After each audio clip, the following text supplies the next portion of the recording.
impact, there are a lot of other impacts that, that will be the effect of the COVID pandemic even after it's over. We move on now to our two panel sessions. The first one, exploring what could be done better with the COVID-19 pandemic, will be chaired by Professor Parag Singhal. Professor Parag Singhal is a consultant endocrinologist. His widely quoted research on hepatic glucose production paved the way for newer treatments in diabetes. He is the Executive Director and CEO of BTA and the National Secretary of BAPIA. He is also a specialist advisor at the Care Quality Commission. Both within the UK and in India, he is actively involved in projects focused on cost-effective utilization of limited resources in healthcare. Today, he will use these skills to lead the panel discussion. Over to you, Professor Singhal. Thank you, Dr. Raj. Myself so later. Yeah, okay, thank you. So it's a great pleasure to welcome you all to this such an important panel discussion of reflecting on hindsight, which is obviously wonderful. Could we have done anything different? So to introduce the panel, first of all, we have got Professor Andrew Goddard, CBE, President of Royal College of Physicians. A very warm welcome, Bod. We have got Judge Ray Singh, who is also Chair of Race Council of Wales. We have got Dr. Hasmukh Shah, Secretary of BAPIO Wales, and a very well-known GP in Wales. And we have got Dr. Bailey, who is Chair of BMA Wales. Welcome you all. UK has sadly witnessed more than 100,000 deaths, what we call within 28 days of diagnosis of COVID, and confirmed 45,000 deaths, or more than 45,000 deaths, where COVID was attributed as one of the causes. And these are grim figures, and these are lives lost. And it is rightly that questions are being asked whether we could have done anything differently. Yes, hindsight is wonderful, but clearly to take this discussion further and our expert panel members to comment what is exactly we could have done different is today's topic. Even Honorable Prime Minister has conceded, yes, some things could have been done differently. What I suggest is, given the time constraints, that we have got few questions, and rather than every panel member responding to every question, we put a specific question to every panel member and then respond. So basically, it will be an attempt to cover as many areas as possible. So if I may start with you, Professor Goddard. When the pandemic started, do you think there was something specific which we could have done differently, of course, with the hindsight of 12 months experience? I think the big thing is that we started from a very, very bad position. We had exercise sickness back in 2016, which showed that we had some major things to do and some reorganisation and leadership that was needed. We'd not invested in Public Health England, and yet were expecting Public Health England to suddenly be able to upscale and deliver things at pace, and they weren't ready for that. And plus, we've been under-investing in the health and social care workforce for decades and decades. And so both systems were not really ready for it. I think then, when it started to happen, with the retrospectoscope, you say, well, if we'd have stopped everybody disappearing on their holidays in February half term, we would have made a massive difference.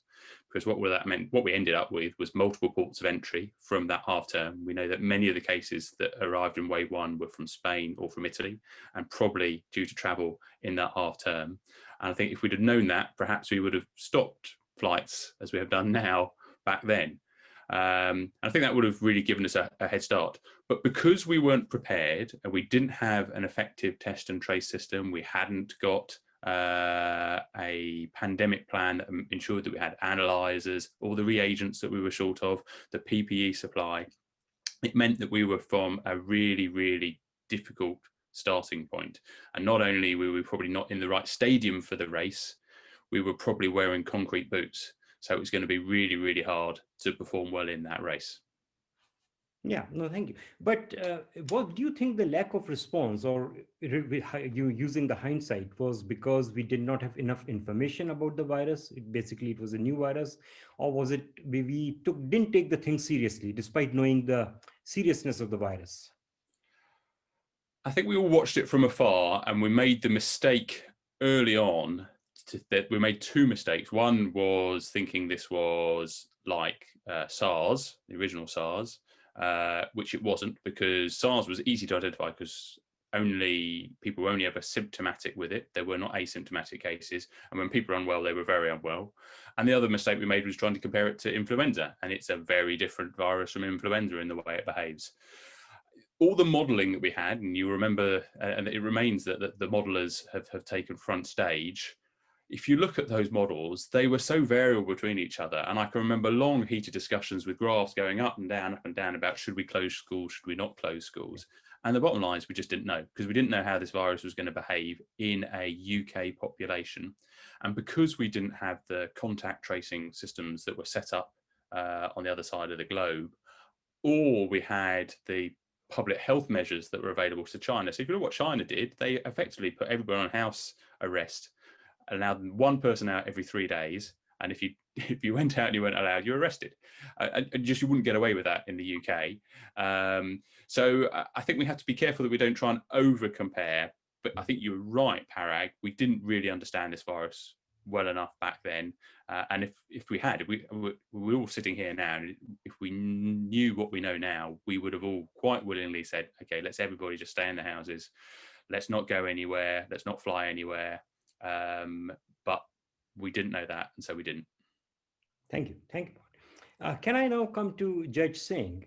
So, being a layperson, during the second lockdown, when it all started, what exactly happened was the schools continued to be open and we closed the economy. So, actually, we didn't even manage our figures or NHS pressures well, and we also destroyed the economy. So, do you have any take on whether at that time the schools should have been closed? Of course, notwithstanding the fact that education is important.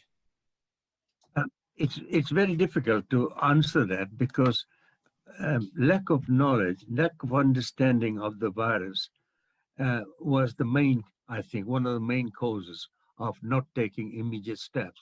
And somehow the information which was coming through that children of that age may not contract this virus. So that led to leaders saying, we'll keep the schools open because it is vital to keep the children in education. But I think the variant, which then created whoever is coming into contact with, could be innocent carriers of the virus. And the teachers who were overlooked, I think, in many ways, that they could be coming in with virus in the schools, and they could be passing on to the children who could be taking it back out into their homes innocently. And I think on reflection, on hindsight, of course, we should have closed everything down, as Professor Goddard said. If we had that knowledge, we couldn't obviously do what China did, but we could have persuaded people, as the government has persuaded.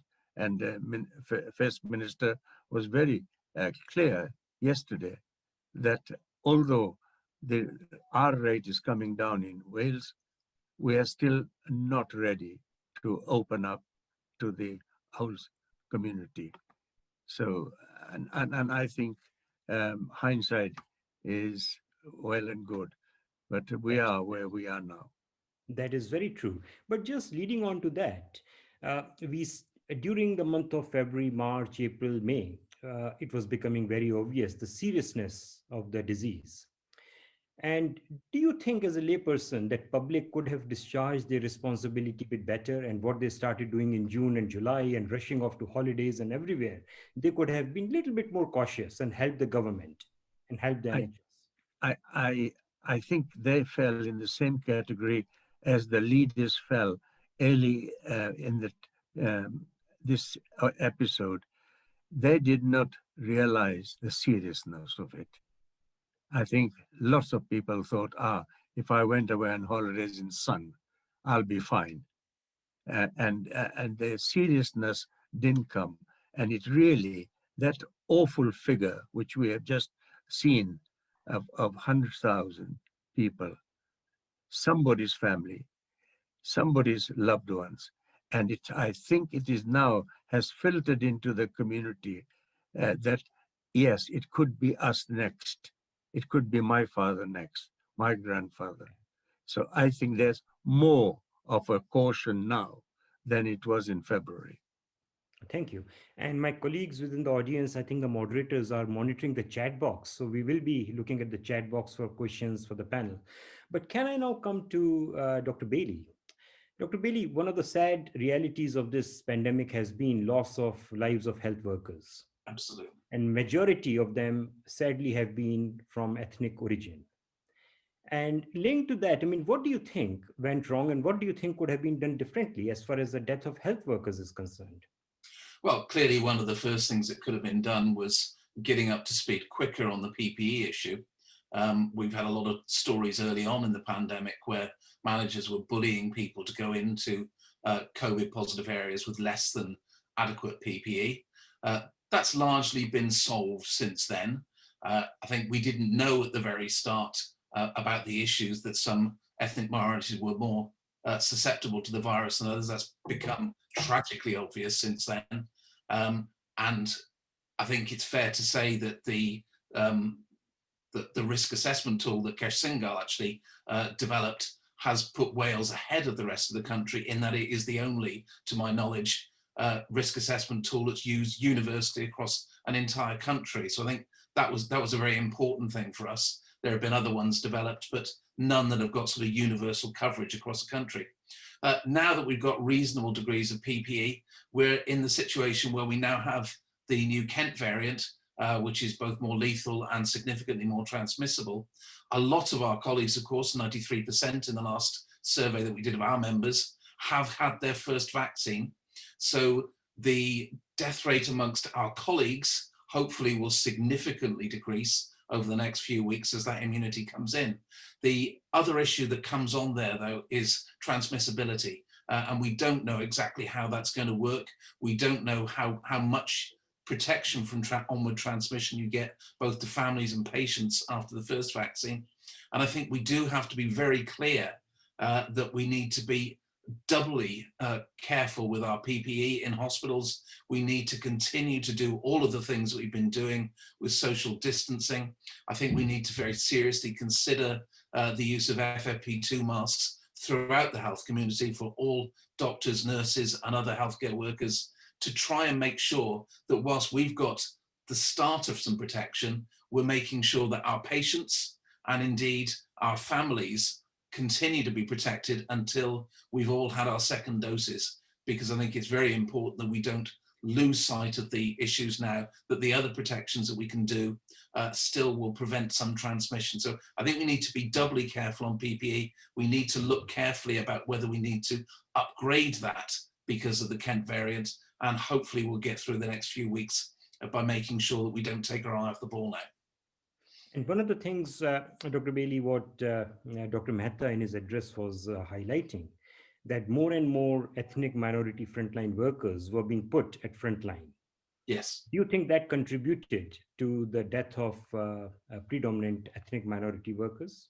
I genuinely do. We know now that the risks for most ethnic minorities go from 2 to 4 times that of the general population, allowing for sort of sex, gender, and age. And it's quite clear that it is not just about PPE. Some of it was about a degree of bullying that went on. Some of it was about less ability to speak up for themselves. And I think that, yes, it's quite clear that some of our ethnic minority colleagues were put at higher risk because of those issues. It's not just about protection. It's also about trying to make sure that we can stand up for our colleagues. And there was definitely some bullying going on early on in the pandemic.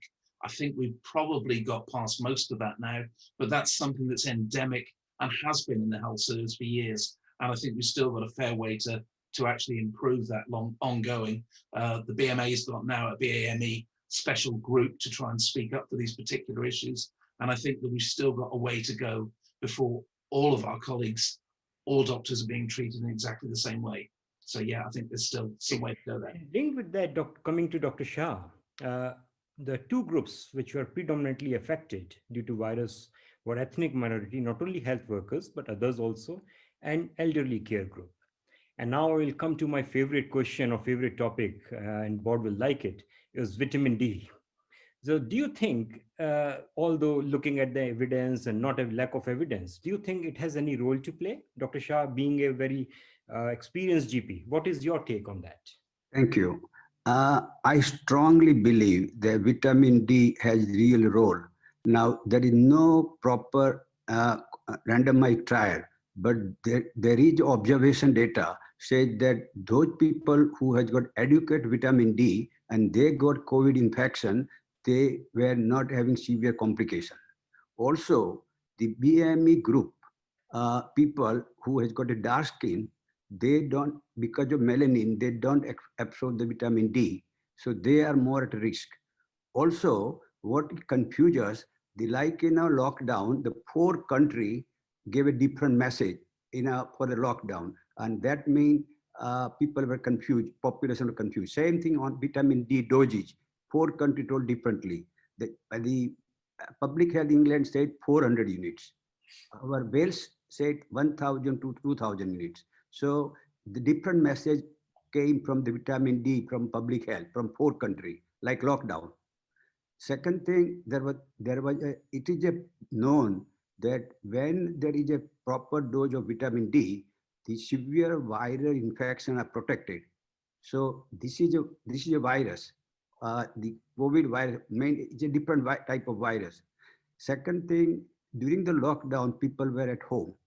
So I thought like nursing home people, the people who are in prison and people who are locked down, they should have been given vitamin D. And finally, vitamin D, when a patient is admitted with the COVID, they should be measured vitamin D. And if it is lower, they should have been given the high dose to start because there was nothing to lose, but we would have prevented the death. We would have, I'm not sure, but we would have not gone to the 100,000. Yeah, thank you, Dr. Shah. And I think it is right because as an endocrinologist, we deal with vitamin D deficiency all the time. And 400 units is perfectly reasonable for bone health. But when it comes to endocrine system, which is very hungry, and immunity, actually it needs a lot more. And I think I will just talk about this data, which I've got only just now. And this is comparing deaths per million in Andalusia, which is region of Spain and UK. So the deaths in November, when we were all talking about the lockdown, in Andalusia region, there were 179 deaths per million. In Spain, there were 156, or rest of the Spain. And in UK, the deaths were 169. What Andalusian government did, they started giving active metabolite of vitamin D, which is fast-acting, calcifidiol. And that brings your vitamin D level within 5 hours to normal level. And what they did was they rolled a program out in Andalusia to give this calcifidiol to all care home residents, every care home residents. And in month of December, after rolling out this program, the deaths in Andalusia fell from 179 to 88, only 88. In Spain, they continued same rate. In UK, the deaths rose from 169 to 247 in December. Look at the January data. Andalusian deaths remain constant at around 88, 90. The rest of the deaths in the rest of the Spain are still the same, higher than Andalusia. And UK deaths in January are 396. This is the data till 27th of January. Now that is food for thought. That makes us think, is this something we are missing? And Andrew, while I fully understand, because Royal College has to look at the evidence, and quite rightly, I mean, we have had conversation around vitamin D, and I fully appreciated the position college took. But do you think college could have gone further to say, let us at least check vitamin D levels of high-risk population so that we get a better idea of how we are dealing? To me, there is a plausible argument that vitamin D will have a benefit in this setting, and that we know that because vitamin D deficiency is commoner in many ethnic groups, that is relevant, as well as societal groups and different ages. So particularly within care homes, for example, vitamin D deficiency, as you'll know, is very common. The data which we published in our own journal that suggests actually the 400 dose is probably too low for the UK population, and we should be aiming, particularly at this time of year, for a high dose. I'm fully on board with, and that's why I've tried to support that. I think that the problem is we still don't really have a convincing and I found it very frustrating. We've had it's a really easy thing to do, a big randomized control data. There is a multi-center study in Spain, of which Andalusia is part of, which we're eagerly awaiting. I think the Spanish data is fascinating, and there is no doubt that Andalusia has a lower rate than other parts, but it's not dissimilar to other parts where they haven't done it. And also over the past few weeks, Andalusia has seen a massive increase in cases despite the Vit D supplementation, such that they've now contemplated lockdown. So it is a complex thing. My strong word to anybody watching this is there is no reason not to have vitamin D supplements. I know that many people do take it. I don't, but I think if you feel at risk, then I have absolutely no problem with you taking 1,000 units. Yeah, I mean, you're right. And I think that's a very, very pragmatic approach. My vitamin D, when I did it in March, when the pandemic started, was only in 11 nanomoles. And since then, I've been taking doses to correct my vitamin D deficiency. And the point I was making was, at least measurement of vitamin D would have given us some more information, and we could have corrected the doses or corrected the levels adequately using nice guidelines or whatever. So only time will tell you, right? It's a complex situation, and only time can tell what it pans out. My final or important question, and starting with Bod, and maybe this is something all panel members would like to comment on. The government and the NHS England did fantastically well, or rather all the governments did fantastically well in creating Nightingale hospitals in such a short time. But do you have a sense that they were utilized optimally? Or something could have been done, or they could have been designed better or flexibly to allow or to ease the pressure on the NHS? Parag, to me, it comes back to what I said at the beginning, is that the infrastructure was there, nice buildings, lots of lovely beds, lots of equipment, no staff. And it was very clear we did not have enough staff. We had barely enough staff to keep the hospitals going, let alone the new Nightingale hospitals. And until we address the staffing issues that we've got within health and social care, we'll run up to this problem time and time again. Thank you. If I could come on and absolutely agree with Andrew. It's been quite clear. We've built these centres all the way around the country. Hardly any of them are being used. Certainly none of them are being used in the way it was originally trumpeted in March and April. People put incredible amounts of effort into doing it. But the bottom line is that unless you've got experienced staff who can look after really sick patients, it was never going to work that we were going to use them there. The efforts we made into getting more ventilators, that was great because they all went into hospitals. They were parked almost anywhere they could be fitted in.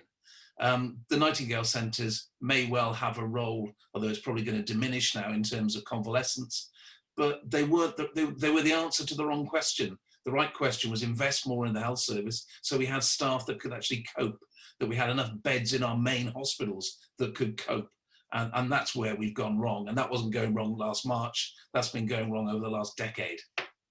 Thank you, David. Judge Singh, do you want to comment on that?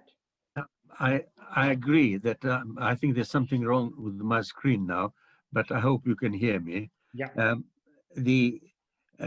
We already knew there was shortage of staff, experienced staff, and that wasn't foreseen, and instead and planned to replace those. Instead, they were built expensive Nightingale hospitals, and as one of the speakers have said, Professor Goddard, I think, that we just unnecessarily built those without, instead that money could have been expended in addressing number of other issues. Yeah, that's great. And Dr. Shah, just a question that when they were building Nightingale hospitals, and Bod is so right, surely they would have known that there's not enough staff to look after this extra infrastructure. So what was going wrong? I think all the 7 LHB, their idea was correct, but they planned differently. They thought that they advertise. They did not get the proper staff. They did not realize that if this is empty, what they're going to do it. As the time was changing, the number was coming down, our number was going up. Every field hospital was working differently in a Wales. So all planning was not uniform, and then the beds remain empty, and then people left because these people who had a particular contract, they stayed, and some of people left. They employed some locum people and that sort of thing.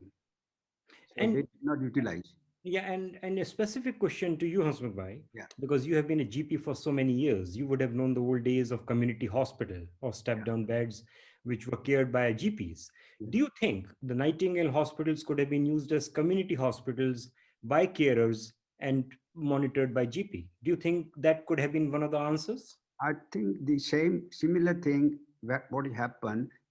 We were saying that, for example, that when you want to do Oxford vaccine, you should make sure you utilize the primary care because we are used to that. And the government, Wales government said initially, David will agree with me. Wales government were not agreeing with us. Ultimately, they realized that primary care is the correct people to do. Same thing in this one, because we have look after the community hospital, we used to admit the patient, so we know the setup. And I think if we would have discussed with the BMA, BAPIO, and the primary care group, because or GPC Wales, I think we would have done better job. Thank you.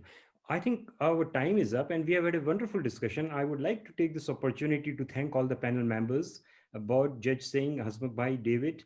It has been an excellent discussion and some thought-provoking discussion. So thank you on behalf of BAPIO Wales. Thank you very much. And yeah, great. Thank you for sharing.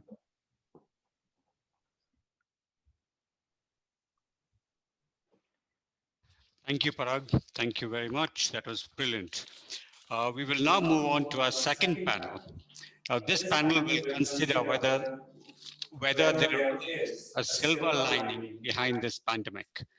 This discussion will be moderated by Professor J.S. Bamrah, CBE.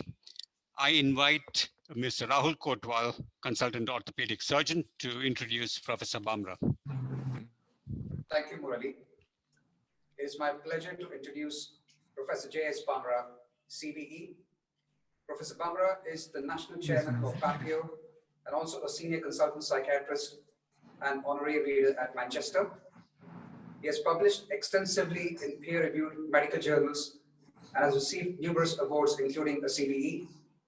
Please welcome Professor Bamrah to moderate a session on Is there a silver lining behind the pandemic? Thank you very much. Thank you. Well, folks, this is where it gets a little bit more positive. I just want to take one message from Parag's session, which is really important, something that Professor Goddard said, which is the NHS should stop investing in mortar and bricks, and it should invest in the staff. I think that was a really important message. Now, so I think that we have a session when we're going to talk about a silver lining. Now, it might be difficult for you folks to appreciate. I hope everybody can hear me. Ramesh, can you hear me? Yeah. Yes, we can. So it might be difficult for you to contemplate that there's been any silver lining behind the pandemic. I can hear an echo from myself, but it's not coming from my side. But look, this is what we're going to do. The organizers want us to be something positive. And actually, I did a session with a spiritualist Indian guru called Sadhguru, and he said the pandemic was going to happen. It was going to happen because these pandemics are designed, these disasters are designed for us to stop and contemplate about life. Now, so this is about silver lining. The difference between an optimist and pessimist is that a pessimist believes that every silver lining has a cloud, whereas every optimist believes that every cloud has a silver lining. So ladies and gentlemen, my work is cut out because we have 4 great panelists. I hope they're all here. So I'm going to introduce them very quickly. I'm going to brief in my intros because they are very well-known people, and also time is short. We have 20 minutes to do this. So Dr. Martin Marshall is a practicing GP and chair of Royal College of GPs. Dr. Phil White is the chair of GPs, GPC BMA Wales, and the CEO of North Wales LMC, and a practicing GP for nearly 40 years. And we have Dr. K. Jagadesan, who is the president of the Indian Medical Sciences Academy, with us as well. And finally, we have Dr. CDV Jones, CBE, who's the chair of HEIW. And I'm hoping that you will all join me in this wonderful, positive presentation. So where should we start off? I'm hoping that Martin is here. Can the organizers tell me if Martin is here? I didn't see his name in the, anyway, look, let's start. I'm going to go in the running order that I have here. So then I'm going to ask Dr. Chris Jones, please. And so our task is just say something positive that you've taken out of the pandemic. So Chris, over to you, sir. Well, for a start, silver linings means hope. And I think the start of the hope I felt was the announcement of the great success of our scientists across the world and the development of the vaccine. That flagged for me, there was hope. But I really thought about this question, and I think there is a lot of potential hope because we've been pulled up by our bootstrings. What's happened is we've gone from a world that's been pretty predictable into unpredictability. And of course, we love evidence bases. So what happens if you haven't got the evidence base? Well, I'll tell you what happens. You get clinical leadership. So for me, one of the great hopeful things of this is the rising of the sap of medical leadership. The second thing is, for a long, long time, we in Wales have spoken about health and social care. And if ever there was a message that it's looking after people that matters, both their clinical needs and their social needs. And we've learned very hard lessons about inequalities. And actually, in learning it, we owe something to actually do something about it. And we've heard today what we've done during the pandemic, but that is not going to stop. So I am hopeful that all of us have learned a very bitter lesson, that you ignore those who are less or well off, those who have got inequalities built in either through their ethnicity or through money or whatever. But we do need to be hopeful for our children. And that's where I think the big challenge is. We've spoken an awful lot today about treating people fairly. I think we have to look forward, and in Wales we've got a Future Generations Act, and that always makes me hopeful. So one of the things I think we need to do is learn the lessons from this and make a solemn promise that instead of just parking it in some kind of report or retrospective, that actually we keep going with the skill sets, that we maintain the energy for innovation that we've developed. And the thing that's really warmed my heart and given me more hope than anything is the loveliness of human relationships. And when you see the acts of kindness, the acts of commitment, the acts of bravery, the acts of foolishness, the standing on the doorsteps and rattling your saucepans, what we heard from India about everybody putting their shoulder to the wheel, that's a wonderful thing. And if we can encapsulate that energy, that spirit, I think 100,000 deaths is an awful lot of cloud. However, all of those people need to be celebrated, and celebrated by making things better. And I think we are in a better place now to pick up the cudgel and make things better. Thank you very much indeed, Chris. That is lovely. Okay, so without further ado, move on to Phil. Phil White, what's your silver lining, sir? Well, the fact that this conference today has managed to reach out across the world live. You've seen the effective sort of video presentations, pardon me. And of course, pre-COVID, we'd seen the likes of Babylon in England setting up remote consultation, because we've got a younger generation that seems to prefer to do things along computer links rather than face-to-face. And the convenience of it had them signing up in droves. Now, of course, this has been accelerated into general practice across the board. We've had to do it to keep ourselves safe, to keep our patients safe, and video conferencing and teleconferencing and assessment like that has become the norm. And I see that as a great step forward. I think it was on the way anyway, but it's been accelerated by this pandemic. And now I think it's here to stay. Doesn't mean we're not going to have face-to-face consultations. There are people that will always need it. It's just we're elected now, and we will be perhaps dictating the terms. There has been the time when people were just phoning up the surgery and making an appointment, quite often for something that wasn't yet alone relevant. So at least now we're in a position of controlling appointments far more effectively, seeing the patients that need seeing, and I think providing a better service already. And hopefully after the pandemic, when everybody is vaccinated, a lot of this practice will carry on, because I think it is best practice. Thank you very much, Phil. That is terrific. Dr. Jagadesan, positivity, both from an Indian perspective in India and what you might think. I'm sure you know UK very well. What are your key messages, please? Is there a silver lining under this, all what we have gone through, the pandemic, nearly 2.21 million valuable lives we have lost, and many have recovered. All this, of course, we have to find a solution for this one, both preventive as well as curative. This preventive aspect, what we were working for the past 1 year,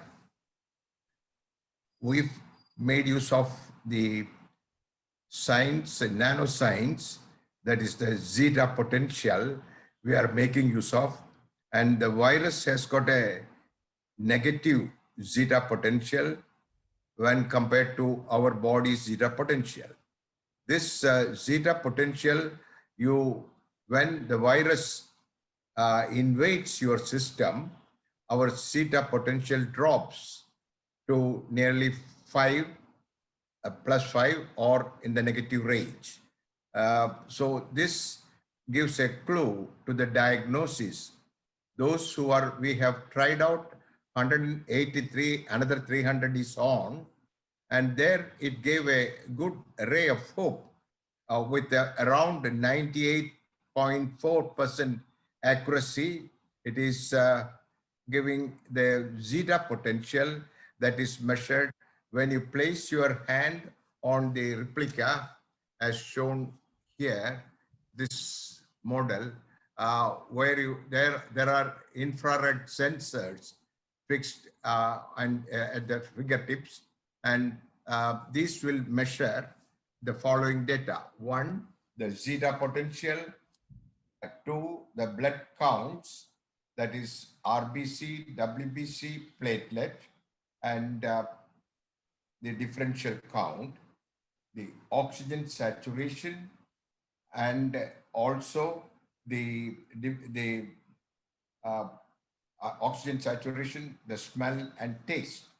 All these parameters are recorded in, say, 10 seconds. Within 10 seconds, a gloved hand is put on the replica which I showed, and it will read out all these things within a few seconds, and it is recorded.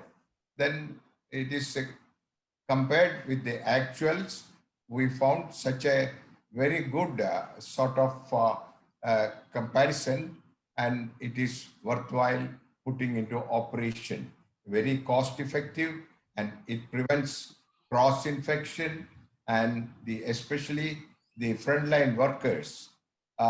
They come into contact with these cases, they can take abundant precaution, and people, those who are in going to office or factories where people assemble, this will be a screening device at the entry point.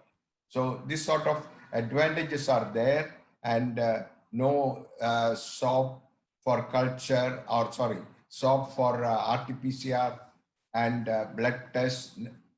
None of those things required.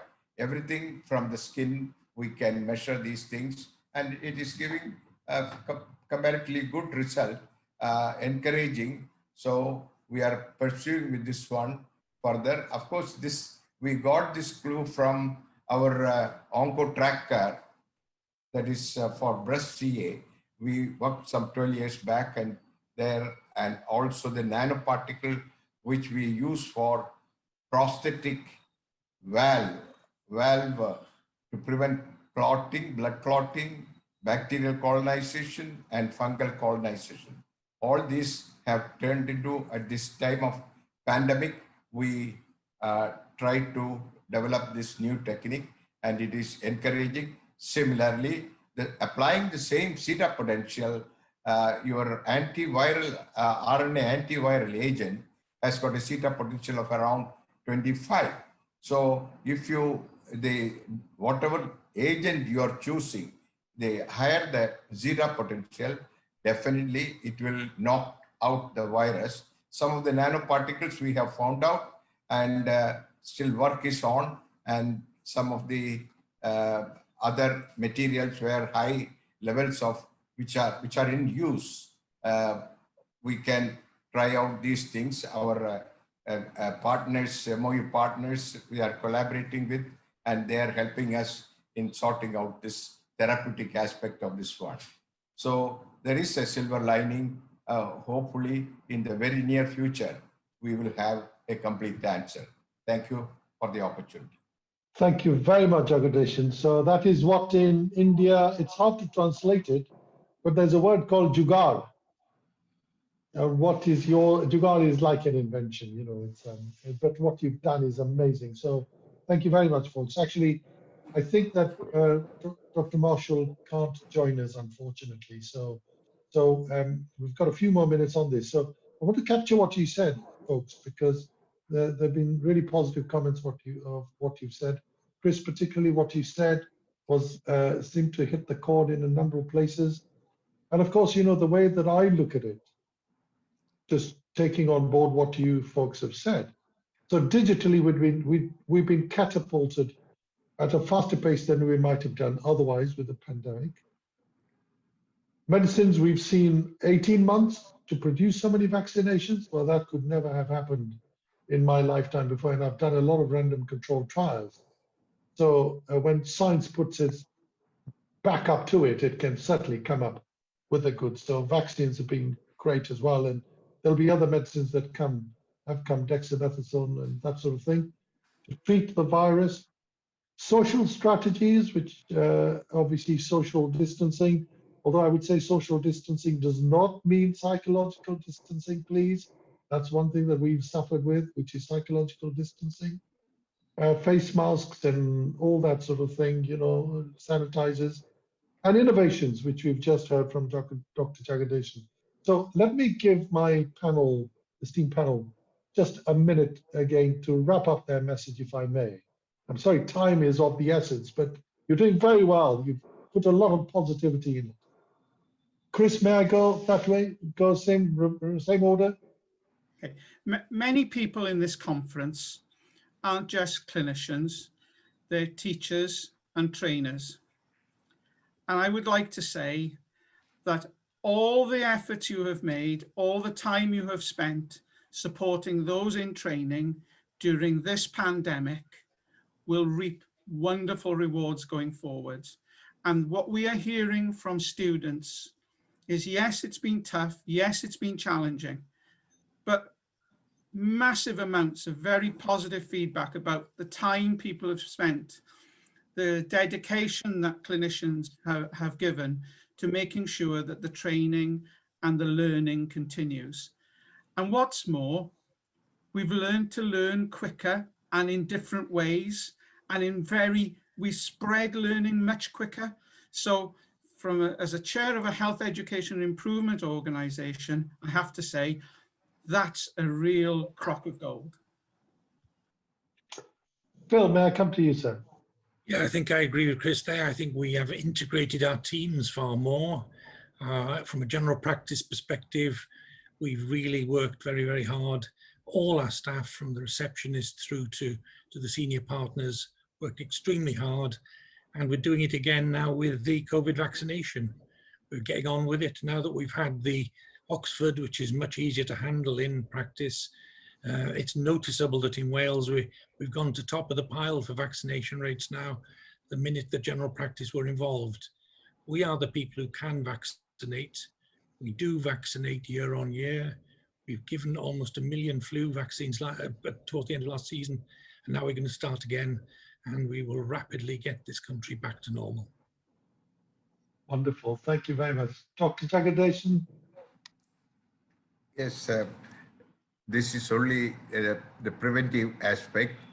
What I mentioned, I think the therapeutic aspect, as other speakers mentioned, I think we have to go ahead aggressively with the vaccination program, and other modalities of therapy will take us a long way and get rid of this dreaded evil, from saving the humanity for the future. Thank you, sir. Thank you very much. Thank you very much. That's the ultimate message, saving humanity from the future, because there will be other pandemics. This is the mother of all pandemics, but there'll be a grandmother of all pandemics. I should say grandparent of all pandemics. So we've